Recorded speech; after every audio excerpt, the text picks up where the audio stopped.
안녕하세요. 안녕하세요. 여는 어쩌면 그렇게 잘 안겨 있을까요?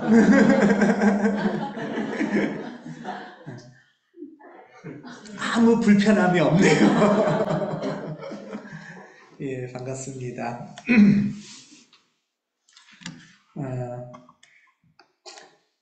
오늘이 이제 베드로의 신앙 여정을 묵상하는 세 번째 시간입니다. 베드로 워낙 유명한 인물인데 지난 두 번의 설교를 통하여 또 이전에 여러분들이 아는 것을 통해요. 한번 베드로가 어떤 이미지인지 한번 떠올려 보겠습니다. 어떠세요? 베드로 하면은 기억나는 장면이나 어떤 인물인가요?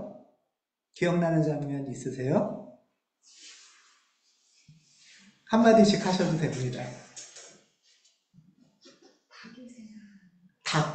닭이 생각난다. 예. 닭이 떠오른다 하셨고요. 또요?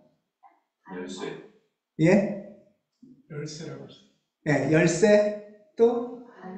반석. 반석. 자, 신앙 고백. 네, 반석. 이름이 베드로라는 이름은 너는 반석이 되라. 이러고 주님이 소명을 주신 거죠. 일종의. 그래서 이름이 베드로가 됐어요. 원래 시몬인데. 그리고 교회의 반석이 되고 하늘나라를 여는 역할을 해라. 그러면서 열쇠, 천국 열쇠를 주셨죠. 예. 예. 또 신앙 고백. 신앙 고백. 확신에 찬 말이 앞섬. 예. 확신에 찬 말이 앞서. 예. 마태복음 16장에 의하면은 너는 나를 어떻게 생각하느냐라고 할 때 베드로가 당신은 살아계신 하나님의 아들이시고 그리스도십니다. 이렇게 신앙 고백을 했는데 너무 훌륭하잖아요. 그래서 예수님이 흥분하셔서 열쇠도 주고 곡간을 여셨는데 한편으로 좀 말이 앞서는 면도 있어서 예. 성격은 어떤 것 같아요? 베드로 성격? 열정적이다. 예, 열정적이기도 하고 물불을 안 가리는 이거다 싶으면은 예수님이 너 나를 따라오느라 하니까 그냥 곧바로 또 갈릴리에서 쫓아가기도 하셨고, 예. 성격은 아주 이렇게 물불을 안 가리기도 하고, 또 한편으로는 좀 이거다 싶으면 자기 주장도 좀 강한 것 같지 않아요? 예, 예수님 신앙 고백도 했다가 또 예수님이 아닌 것 같은데니까 예수님한테 막 소리도 치고 이거 아닌 것 같아요 막 이러기도 하고, 예, 그런 또 닭에서는 어땠어요? 막 목소리도 높이고 막 자기 주장도 하다가도 아니다 싶으면 또 두려움도 크고 회개도 빨리 하고 예, 이런 모습들이 이렇게 있었던 것 같아요. 예, 베드로 하면 이런 이미지들이 떠오르시나요? 예, 여러분들 주변이나 가까이에 이 사람 베드로 같다 이런 분 계세요? 또는 나의 어떤 면이 베드로 같은 면도 있으신가요? 본인의? 예. 이런 베드로가 또 한편으로는 사도행전 2장에서는 오늘 성시교독에서 읽은 것처럼 모든 사도들 앞장서서 다시 신앙 고백을 또 하기도 하죠. 예. 그래서 하나님께서는 이 예수, 여러분이 십자가에 못 박은 이 예수를 우리의 주와 그리스도가 되게 하셨습니다. 이렇게 또 선포도 하는 그런 베드로입니다. 이제는 이런 성화를 보면 이 사람 누굴까요? 이제 아시겠죠? 예. 왜 베드로죠? 예, 열쇠와 닭. 열쇠만 있고 싶을 텐데 본인은 한편으로는 닭이 있기도 합니다. 커다란 황금 열쇠와 이 닭이 같이 있죠. 예. 어떻게 보면 이 열쇠는 하나님이 주시는 은혜? 선물? 엄청난 선물이잖아요. 그리고 우리가 신앙생활 하면은 이렇게 열쇠만 바라는 마음도 좀 있지 않아요? 황금 열쇠를 주시면 좋겠다. 한편으로는 이 닭은 열쇠만으로 신앙생활이 되진 않았나? 하나님의 부르심 속에서 새 존재가 되어가는 과정이기도 하죠, 닭은. 베드로는 어쩌면 이 닭은 이렇게 감추고 싶을 수도 있는데, 열쇠만 보여주고 싶었을 수도 있지만, 이 두 가지가 베드로를 만들어가는, 베드로를 새 존재로 만들어가는 상징? 굉장히 이렇게 두드러지는 상징이지 않을까? 이런 생각을 해봐요. 우리도 신앙생활을 하고 새 존재가 되고 성령을 받았으면 황금 열쇠만 받는 거 아닌가? 베드로라는 이름만 받는 거 아닌가? 하는데 그 여정에서는 닭도 있는 거죠. 예. 이게 이제 베드로의 이미지입니다. 오늘 말씀은 갈라디아서입니다. 오늘 봉독해 주신 말씀은 갈라디아서 2장 11절에서 14절 말씀인데요. 이 갈라디아서는 일종의 편지예요. 공개 편지. 공개 서신인데 편지를 쓴 사람은 바울이에요. 바울. 네, 바울이 교회들한테 보내는 편지입니다. 근데 이 본문에 보면 바울은 이제 뭐라 그러죠? 화자, 나레이터로서 바울이 나오고, 그러니까 여기서 나는 바울이에요. 그 다음에 또 한 사람이 등장합니다. 누구죠? 네, 게바가 등장합니다. 게바는 누구예요? 베드로죠. 예, 베드로. 그러니까 바울은 내가 게바와 관련된 이야기를 지금 이 편지에 쓰고 있어요. 장소는 어딘가요? 예, 안디옥에서 일어난 일. 바울과 게바가 그러니까 쟁쟁한 두 사람이죠. 예. 베드로와 바울이 안디옥에서 만난 일을 지금 쓰고 있습니다. 안디옥은 어디냐 하면 지도를 보시면 일단 이런 지도를 보면 이 큰 파란 거는 어딜까요? 큰 파란 거. 예, 그건 지중해고 땅 속에 작은 호수 두 개 있죠? 예, 밑에 호수는 사해. 사해가 길쭉한 사해의 위 끝에 예루살렘이 있어요. 그 다음에 그 위에 작은 호수가 갈릴리. 예, 그렇습니다. 이제는 다 아시겠죠? 예. 이제 갈릴리에서 활동하던 사람들이 예루살렘에 와서 이제 예루살렘 교회를 만들었어요. 예루살렘 교회를 만들었고, 뭐 여러 사건들로 인해서 아무튼 쭉 위에 올라가면, 바닷가를 따라서 올라가면 안디옥이라고 있어요. 이 안디옥에서 일어난 사건이에요, 오늘은. 예루살렘으로부터 한 500km 정도 떨어졌다고 해요. 그러니까 서울, 부산보다 조금 더 먼 거리죠. 예. 걸어서 치면 한 보름은 걸어야 되는 거리입니다. 옛날에는 먼 거리였죠. 옛날에는. 그리고 유대인들에게는 여기는 이제 완전 외국이에요. 이방, 외국입니다. 근데 지금 이 이야기가 무슨 일이냐면은 지금 언뜻 보셨을 텐데 11절에 보면 어떻게 했다는 거예요? 안디옥에서 바울과 게바, 나는 바울이에요. 만났는데 무슨 일이 있었다고요?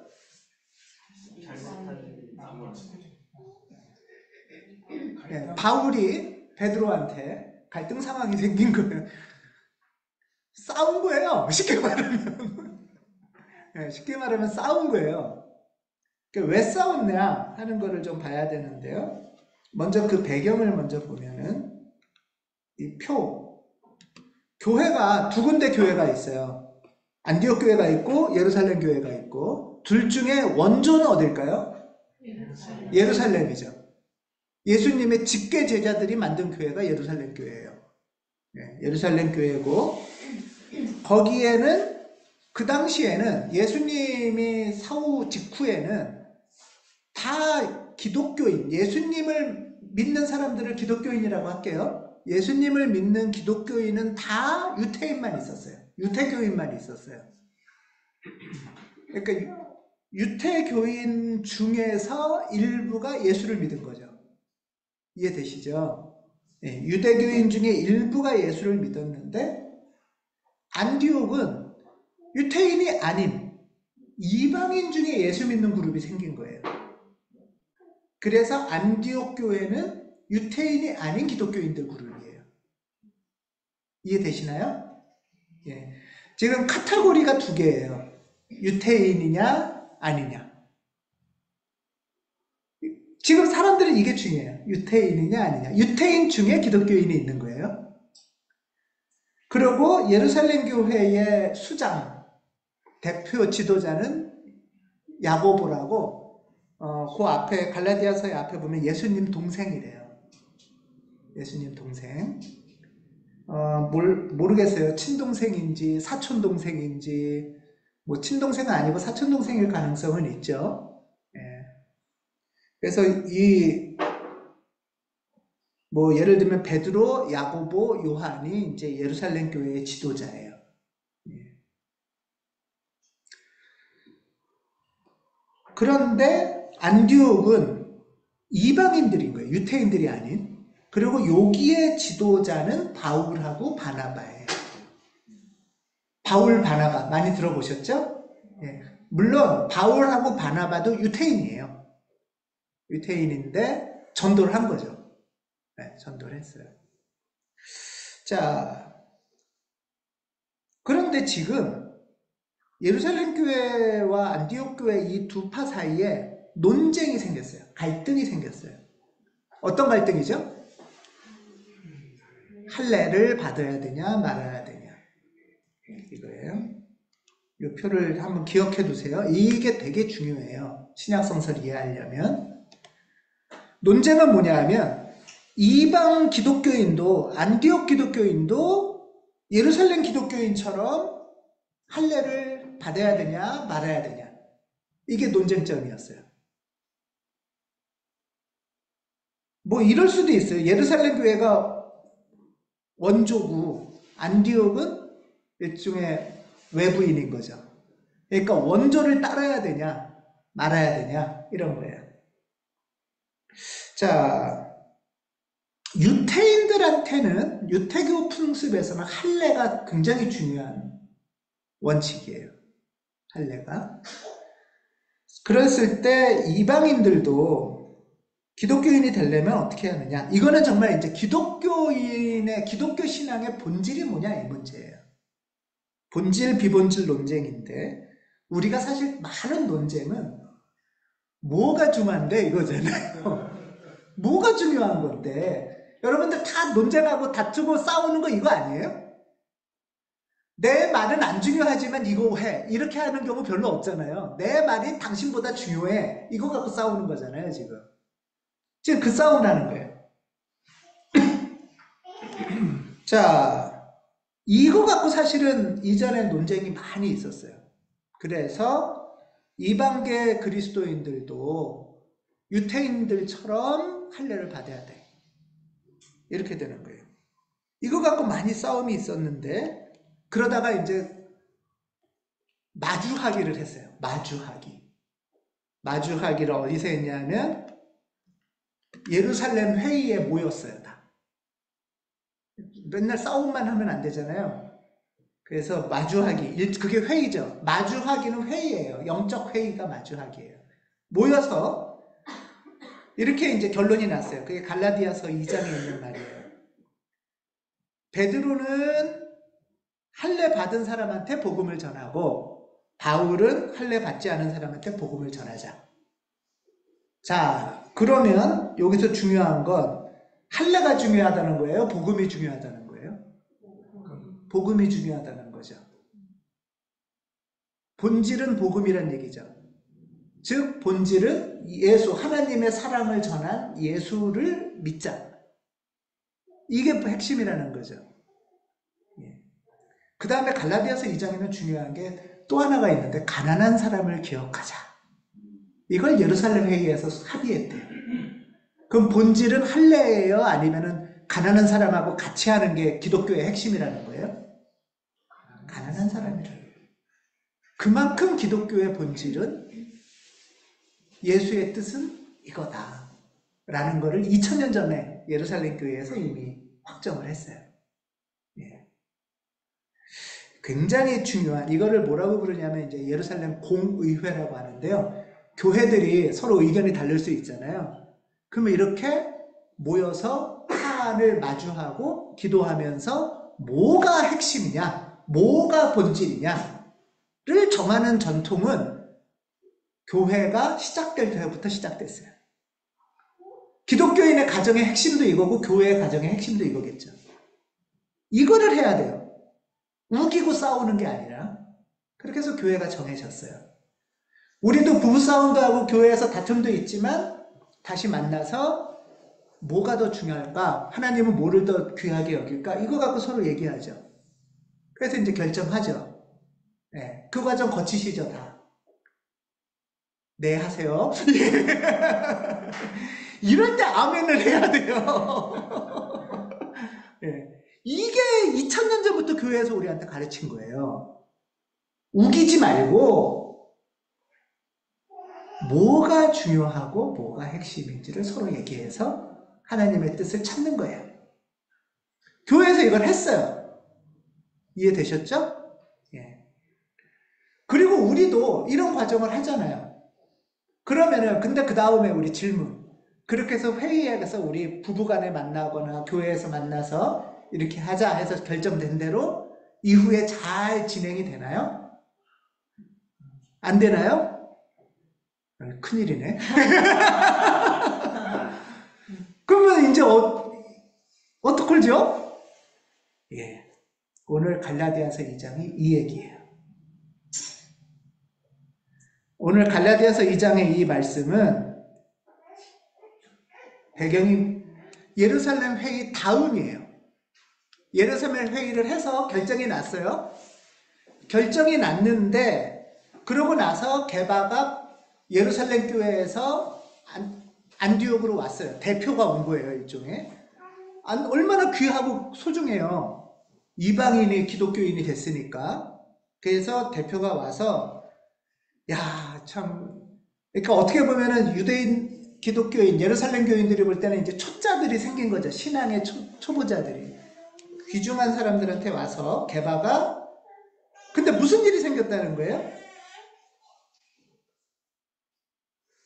게바가 이방 사람들과 함께 음식을 먹다가 이때 이방 사람은 이방 기독교인이란 뜻이에요. 이방 기독교인들한테 잔치를 벌인 거예요. 얼마나 기쁘고 반갑습니까? 소박한 밥상보다 큰 복대접 잔치를 한 거예요. 기독교인들이 같이 밥을 먹는다는 것은 굉장히 중요한 의미예요. 우리는 다 하나님 안에서 한 가족입니다. 이 얘기는 뭐냐면 유대인도 없고 비유대인도 없어요. 하나님 안에서 우리는 하나님의 가족이고 자매고 형제예요. 이걸 확인하는 게 같이 밥 먹는 거예요. 그러니까 사람들도 이방 사람들도 이 대단한 베드로라는 예루살렘 최고 지도자가 와서 밥을 같이 먹으니까 기쁘잖아요. 뭐 여러분들도 저랑 맨날 소박한 밥상 같이 먹는 게 기쁘지만 예를 들면 한국 기독교 장로회 총회장이 와서 같이 밥을 먹으면 더 기쁘실래나?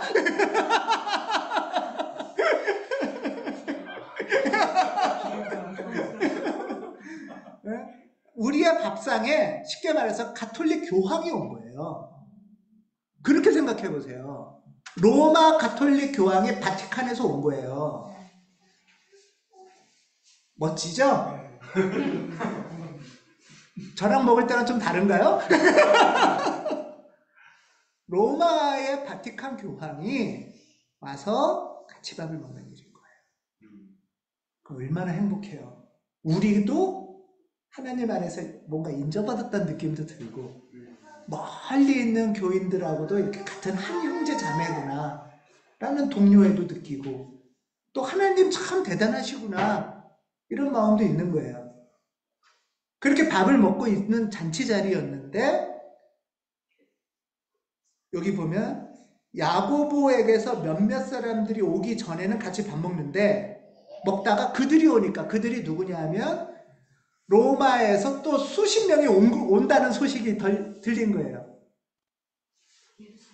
예? 예루살렘에서. 예. 그러니까 예를 들면은 로마 교황이 있는데 로마 교황청에서 오는 거죠, 사람들이. 로마 교황청에서 수십 명의 대사관들이 오는 거예요. 이해되시죠? 못 있다고 하니까 이 교황이 갑자기 벌떡 일어나서 혼자 저 순댓국집을 가는 거예요. 우리랑 손절을 하는 거죠. 할례 받은 사람들을 두려워하여. 로마로 치면 로마 교황청 사람들이 두렵고 베드로는 예루살렘 사람들이 무서워서 그 자리를 떠났어요. 입을 싹 씻은 거죠. 야, 이런 일이 생긴 거예요. 그러니까 나머지 유대 사람들도 베드로랑 같이 왔던 사람들이 있었던 거예요. 베드로랑 같이 왔던 교황 옆에 사람들이 있을 거 아니에요. 우리 밥 먹고 있는데 갑자기 다 일어서는 거예요. 교황이 일어서니까 그 옆에 사람들도 쫙 일어나서 나가고 마침내 누구도 나가요? 바나바도 나갔대요. 야, 우리 밥 먹다가 입맛이 뚝 떨어지겠죠. 뭐야 이게? 야, 이런 일이 생겼다는 거예요.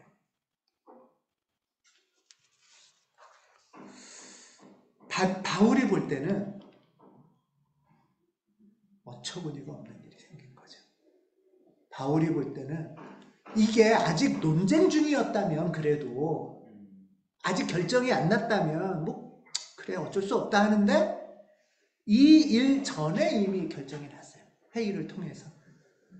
회의하고서 합의 다 했어요. 우리 앞으로 이렇게 설거지는 네가 하고 청소는 내가 하고 애는 누가 보고 해놓고서 그 다음날 봤더니 아무것도 안 해놓은 거죠. 이런 일이 생긴 거예요 지금.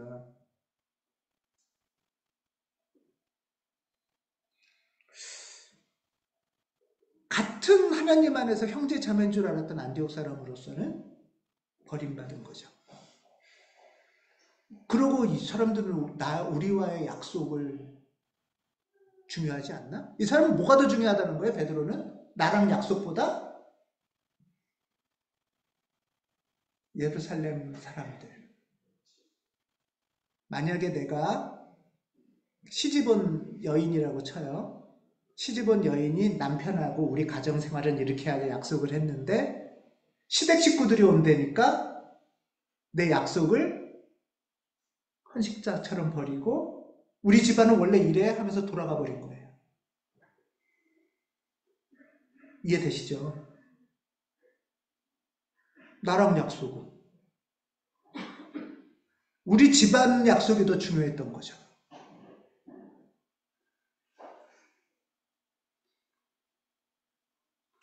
유태인들은 같이 밥을 먹는 게 굉장히 중요해요. 같이 밥을 먹는 사람과 안 먹는 사람. 같이 밥을 안 먹는 이유가 뭐죠? 예? 예, 더럽다. 더럽다예요.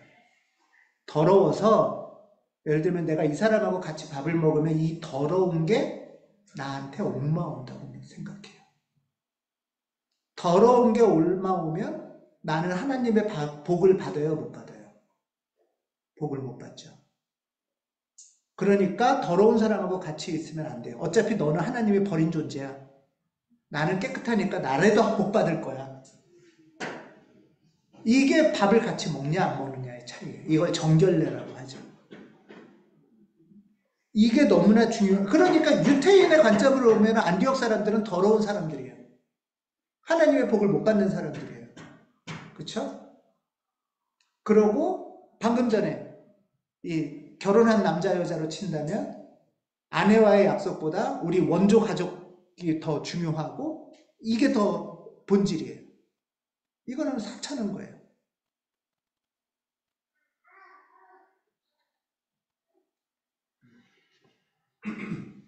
이런 일을 지금 베드로가 한 거예요. 교회의 대표라는 베드로가. 그러니까 바울이 볼 때는 너무나 어처구니 없고 황당해서 나는 얼굴을 마주보고 그를 나무랐습니다. 이렇게 얘기를 했어요. 14절에도 보면은 모든 사람 앞에서 게바에게 당신 그러면 안 돼. 이렇게 얘기를 했다는 거예요.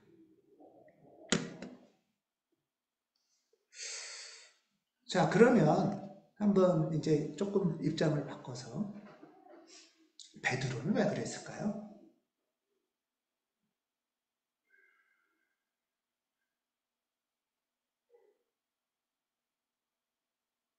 여기 단초가 하나 있어요.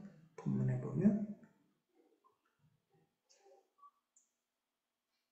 왜 그랬을까요? 베드로는 여기 보면은. 12절 맨 밑에 보면 할례 받은 사람들을 두려워한 거예요. 베드로는 이 사람들이 뭐라고 할까봐 무서웠어요. 예를 들면은 아까 말한 것처럼 우리 엄마 아버지가 내가 아내랑 약속한 거 때문에 뭐라고 할까봐 무서웠던 거예요.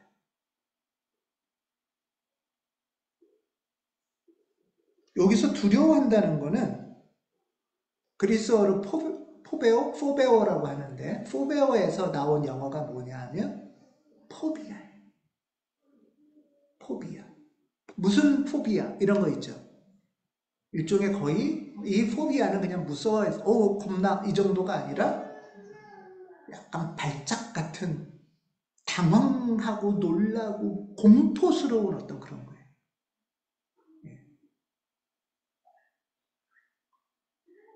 베드로가 밥 먹는데 그 사람들이 온다는 소식, 예를 들면 엄마 아버지가 온다는 소식을 듣는 순간 갑자기 속에서 자기도 모르게 이 공황 같은 게 확 올라오는 거예요. 그게 나를 사로잡는 거예요. 그러니까 베드로는 회의를 했는지 약속을 했는지 지금 이 자리가 어느 건지 거의 분간을 못하고 떠나버리는 거예요. 지금 그 상황이에요.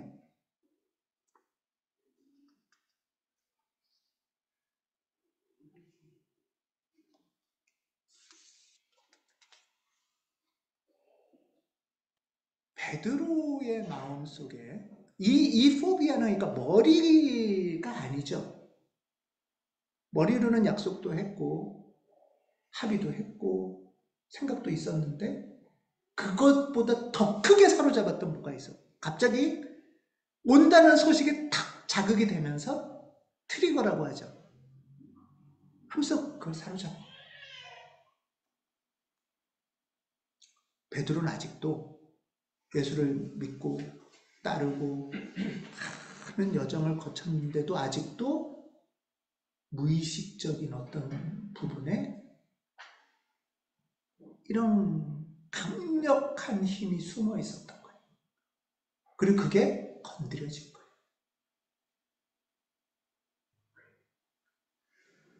그래서 평소에는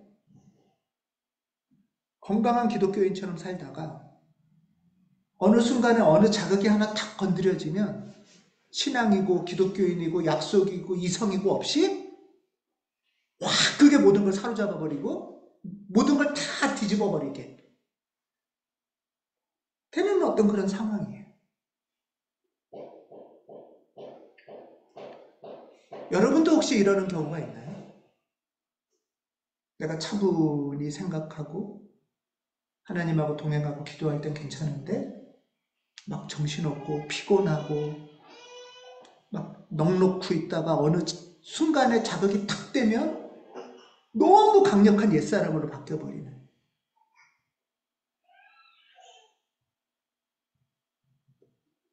저는 베드로가 지금 이런 순간이었을 수 있다. 그래서 우리에게는 신앙생활에는 이성적인 배움과 합리적인 습관과 더불어 무의식적 정화가 필요해요. 우리 안에 여전히 남아있는 그런 무서운 공포의 찌꺼기들, 고통들, 두려움들에 대한 정화, 이 여정이 꼭 필요하고 이 정화의 여정을 거쳐야 우리는 점점 더 온전한 새 존재로 간다는 거예요. 베드로 같은 사람도 이 공포가 휙 감싸이니까 이 온다는 소식이 일종의 갈등 상황이죠. 온다는 소식이 딱 오니까 이 사람은 어떻게 반응했어요? 플라이트, 회피. 난 몰라, 손절. 자동 반응을 한 거예요.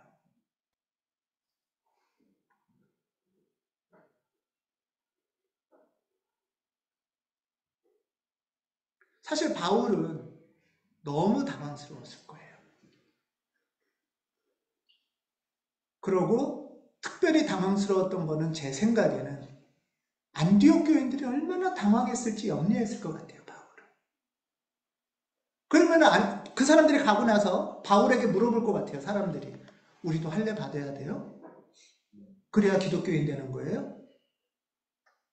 이 얘기는 뭐냐 하면 우리도 유태인 전통을 따라야 돼요? 그래야 기독교인 되는 거예요? 복음의 본질이 막 헷갈린단 말이에요. 이런 일을 벌인 거예요, 지금 베드로가.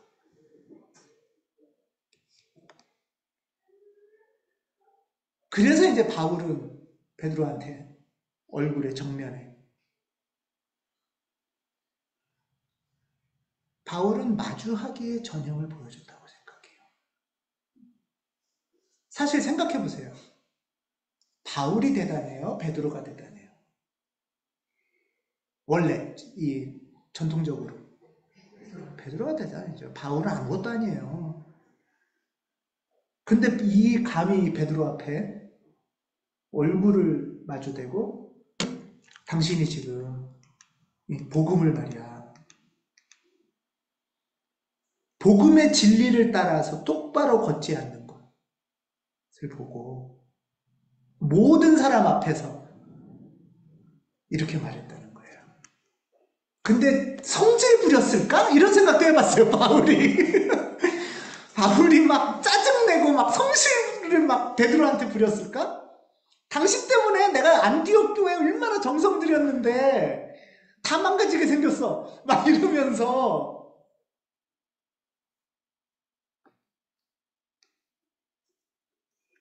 바울은 정말 신앙의 본질을 향해서 용기를 내는 행동으로 마주하기를 했다고 저는 생각을 해요.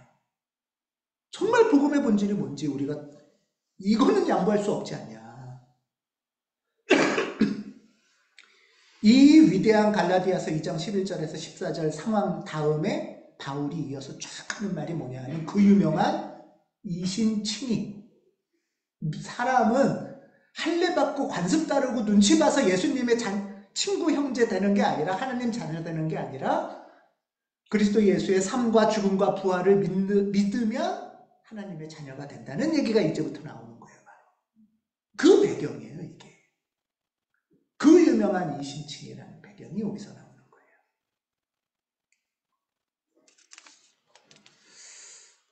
거예요. 그런 면에서 보면은 바울은 참 대단한 사람이죠. 많은 성화들에 보면은 칼을 들고 있는 사람이 있어요. 그 사람 누굴까요? 바울이에요. 칼을 들고 이 말씀의 검. 오늘은 근데 이제 바울도 중요한데 베드로한테 저는 조금 더 주목을 한번 해보고 싶어요. 근데 이 갈라디아서 2장 이 상황 이후로 베드로는 성경에는 더 이상 이 상황과 관련해서 나오지는 않아요. 그래서 한번 저는 유추를 한번 해보는 거예요. 이제 베드로, 여러분이 한번 베드로 이유라고 생각하세요? 그래서 막 놀라가지고 이제 일어났는데 바울이 면전에 대고 모든 사람이 보는 앞에서 당신 제정신이야? 이러면서 이제 한 거예요.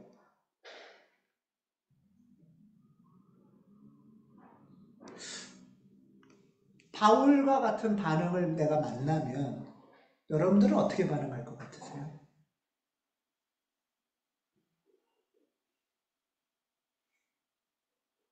내가 아마 잘못해도 그렇지. 니까짓 게 뭔데?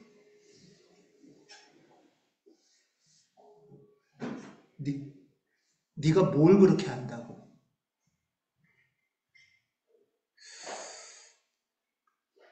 뭐 그런 마음이 일단 올라오지 않을까. 그래서 막 수치스럽기도 하고 또 내가 뭘 그렇게 잘못했는데 뭐 이런 마음도 올라오고 어떻게 하면 내가 이놈을 짓밟아가지고 내 권위를 다시 찾을까? 이런 파이트로 바로 반응하고 싶지 않을까요? 맞싸움으로, 멱살잡기로 베드로를 이런 반응을 경험한 베드로라면 저는 이런 생각도 해봤어요. 베드로가 네가 예수님을 알아? 너 갈릴리 가봤어? 너 예수님 구워준 생선 먹어봤어? 네. 이러면서 지금 예루살렘 회인이 뭐 결정 그런 다 필요 없는 거예요 지금.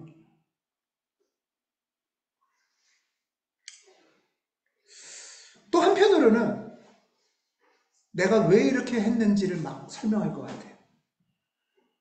아니 그 사람들 예루살렘 사람들이 왔다가 놀랄까봐 그 사람들 보고 천천히 가르쳐주면 되지. 내가 뭐 나는 뭐 몰라서 그런 줄 알아? 뭐 막 이러면서 좀 막 계속 변명과 핑계. 여러분도 혹시 이렇게 가정이나 친구들이나 이렇게 약속 정했다가 안 되면 내가 못 지키면 갑자기 생각도 안 했던 못 지키는 이유를 막 얘기하지 않으세요? 원래부터 내가 생각을 했었던 것처럼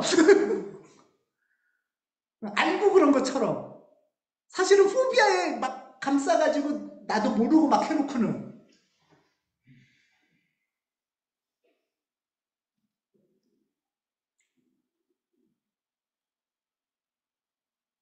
그렇지만 사실은 그것도 말이 안 되는 게 예루살렘 사람들을 배려하는 것처럼 하지만 그런 태도로 인해서 바울이 가장 지목한 건 뭐냐 하면 우리 신앙 공동체 안에서 이제 초보자고 가장 약한 이 안디옥 사람들은 어떡할 거야. 이 사람들이 받는 소외감, 무시당함, 황당함, 신앙의 본질에 대한 혼란스러움. 만약에 파이트로 반응을 했다면 베드로는 사실은 나밖에 없는 거죠. 내 체면이 제일 중요하고 어쨌든 네가 날 무시했으니까 난 널 이기고 말 거야 라는 걸로 모든 것을 없애버리려는.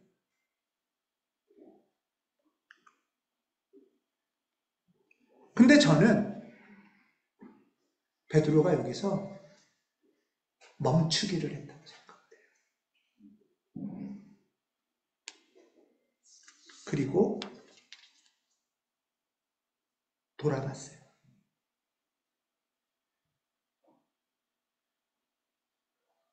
내 속에 있는 나는 왜 그렇게 했을까? 내 속에 무서워서 그랬구나. 그럼 나는 뭐가 무서운 걸까? 내가 해결할 수 없는 이 두려움을 그러면은 어떻게 해야 되나? 이런 걸 돌아봤을 것 같아요. 또 한편으로는 예루살렘 사람들하고 갖고 있던 그 관계를 잃어버릴까봐 오는 무서움도 있을 수도 있어요.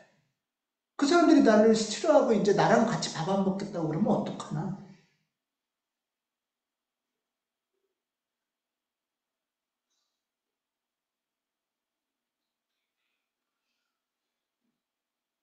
또 그러니까 내 속도 들여다보고 예루살렘 사람들도 생각해보고 안디옥 사람들은 내 행동으로 어떤 상처를 받았을까? 또 돌아보는 거죠. 그리고 또 하나는 바울이 성질은 더러워도 바울이 한 말은 진리잖아. 태도가 좀 거칠면 어때? 그게 진리면은 진리를 받아야지 하는 마음이었을 수도 있어요.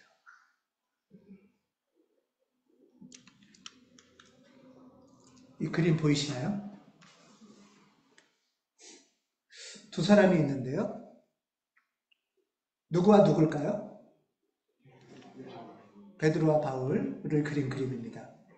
누가 바울일까요? 대머리. 예, 대머리에 붉은 망토를 하고 열정이 보이죠? 그 다음에 뭘 들고 있어요? 왼손에는 성경. 네, 성경을 이렇게 꽉 누르고 있어요.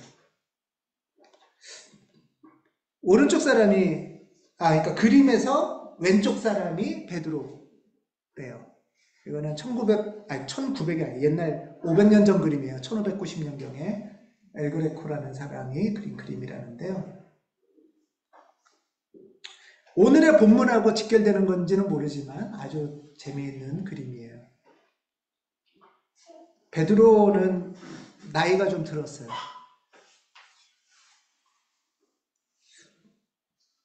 그리고 눈도 약간 지그시 아래를 깔고 있는 것 같아요. 눈초리가, 시선이. 약간 계면적으로 보일 수도 있고 또는 약간 겸손해 보일 수도 있는 것 같아요. 바울은 앞을 향해서 가는 사람이라면 베드로는 그 앞을 향해서 말하는 이야기를 잘 듣는 걸 수도 있어요.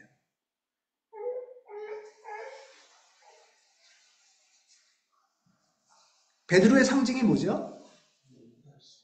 열쇠죠. 열쇠가 보이나요? 예, 왼손에 살짝 보여요, 열쇠가.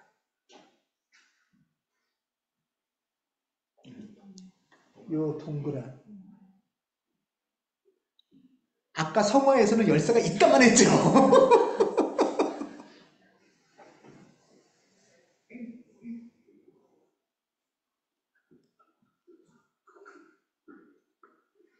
바울은 희고 또 어떻게 보면은 명석하고 이성적이라면 베드로는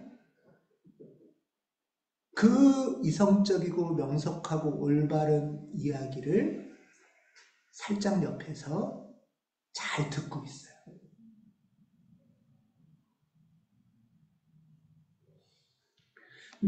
또 이 그림을 보면서 어떤 분이 이렇게 얘기하더라고요. 바울은 약간 도시인이라 희고 피부도 베드로는 손도 좀 시커멓고 노동자잖아요.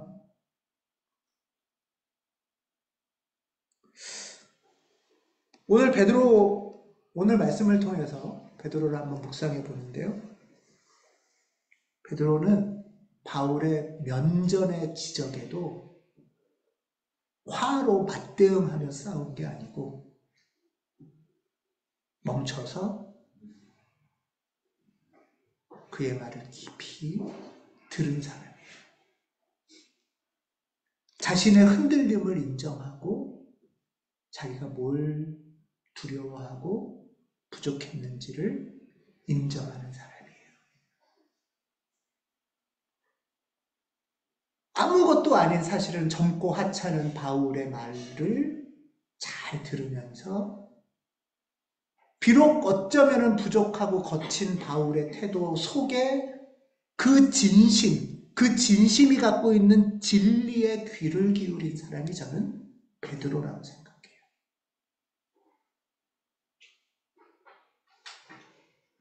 이게 저는 부활 예수 안에서 새 존재로 형성되어가는 인물이다.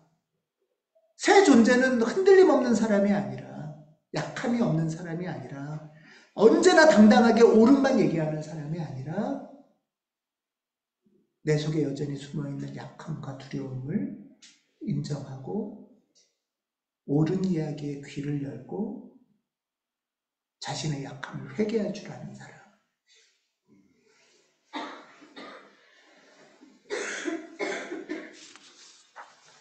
저는 이게 베드로를 교회의 반석으로 이룬 힘이라고 봐요. 흔히 예수 믿고 변화되는 인물의 대표적인 표상이 바울이죠.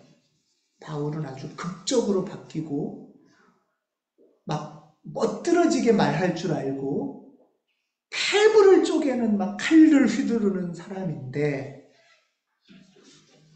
그 베드로와 더불어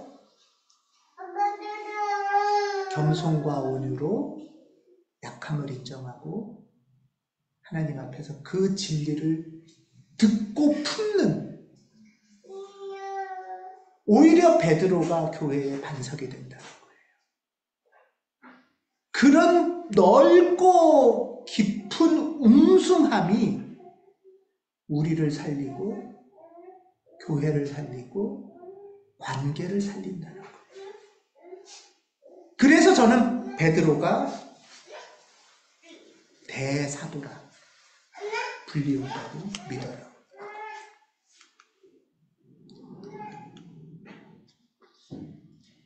닭은 베드로의 약함을 드러내기도 하지만 그 약함을 겸손하게 인정하고 회개하고 옳음을 더 들으려고, 옳은 길을 더 따르려고 나서는 베드로의 모습. 이 마음이 저는 새 존재를 살리고 떠받들어주는 반석이 되는 것이다 고 생각합니다. 그 기운이 우리를 살려줬고, 그 기운이 우리를 위로해줬고, 그 넓은 마음으로 부족한 우리가 또 안겨서 여기까지 왔다라고 믿습니다.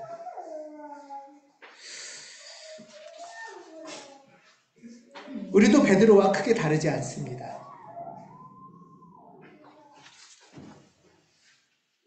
주시는 은혜에 네 하면서 금방 기뻐했다가, 내 생각과 다르면 금방 저항했다가,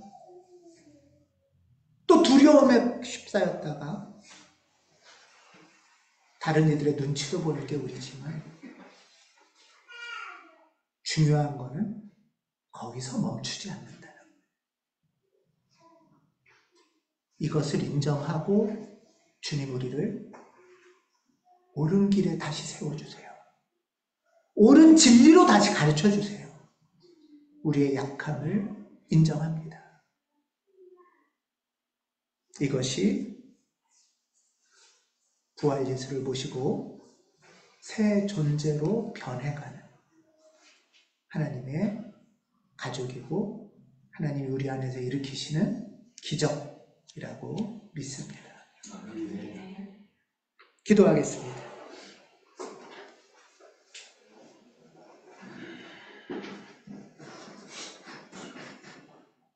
주님, 우리는 연약합니다. 성급하게 행동하고 또 실수도 자주 저지릅니다.